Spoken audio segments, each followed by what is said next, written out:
Mr. President, can you just make clear right here, what do you or what did you want President Zelensky to do with regard to Joe and Hunter Biden? If you look at what he said, okay, and he brought it up. I think he brought up the name Rudy Giuliani. What I want is the following, and I've said this loud and clear. We have our ambassadors here. We have Mike Pence here. Why are we the only ones that give the big money to the Ukraine? We give money to Ukraine, and it's bothered me from day one. And you have plenty of people just here. I say, how come it's always the United States that gets ripped?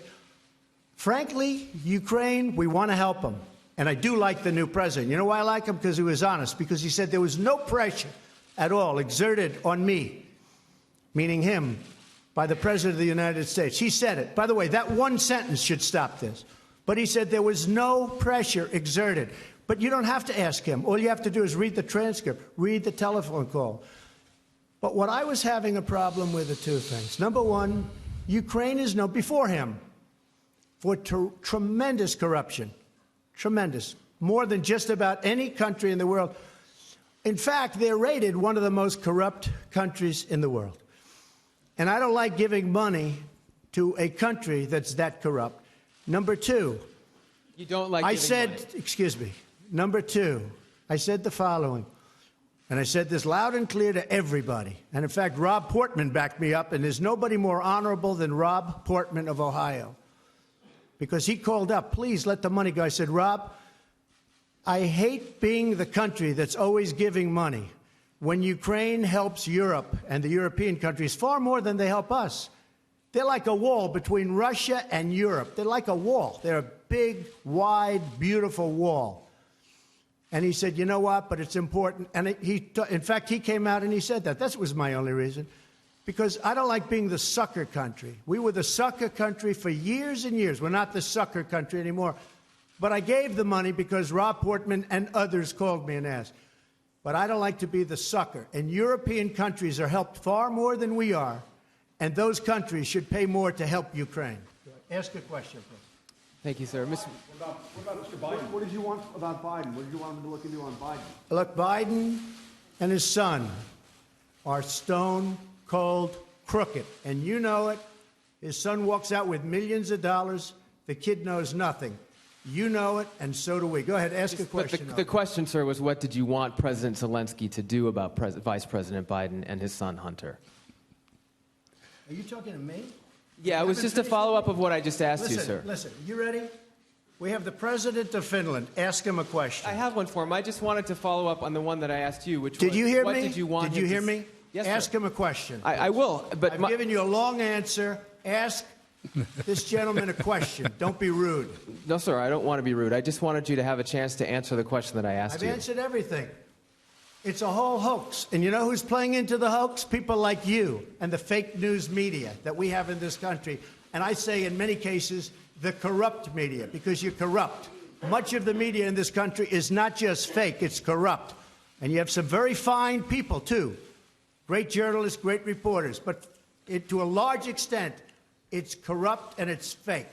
Ask the President of Finland a question, please. Okay, I'll move on now. Mr. President, in your opening remarks, you said to President Trump that you had been to some museums today and that you respected the U.S. democracy and encouraged him to continue it. Are you concerned that that's not happening? And my second question to you, sir, is the WTO ruled today in favor of the United States, saying that the United States can now impose tariffs on European goods because of illegal subsidies against Airbus. That was a big win for the United States, right? It was. You never had wins with other presidents, did you? But we're having a lot of wins at the WTO since I became president. This was a case that started, I think, 10 or 15 years ago. Okay. But excuse me. Your wins are now because they think I don't like the WTO and they want to make sure I'm happy. Because all of those countries were ripping off the United States for many years. They know that I'm wise to it. We've had a lot of wins. This was a $7 billion win. Not bad. But I think the question is for me. So the question, sir, is if you're concerned that the president will impose those tariffs and the effect that that may have on the economy.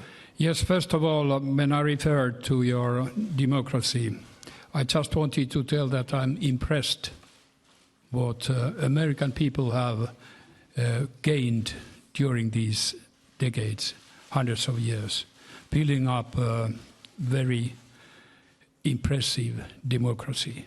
So keep it going on.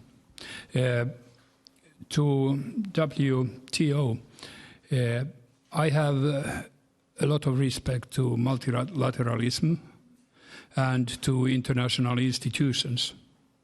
So WTO has given now a decision which is, well, quite tough with Europe.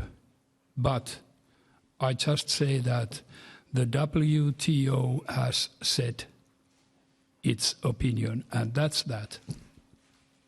And I just want to finish by saying it's an honor to be with the President of Finland. He's done a fantastic job, very popular, beloved over in Finland. The WTO has been much better to us since I've been president because they understand they can't get away with what they've been getting away with for so many years, which is ripping off the United States. And please remember the President's last remarks, that we are a great democracy. The United States is a great democracy. And I'm airing what I'm airing because we are, in fact, a democracy. And if the press were straight and honest and forthright and tough, we would be a far greater nation. We would be a far greater when we don't have the CNNs of the world who are corrupt people. Thank you very much, everybody.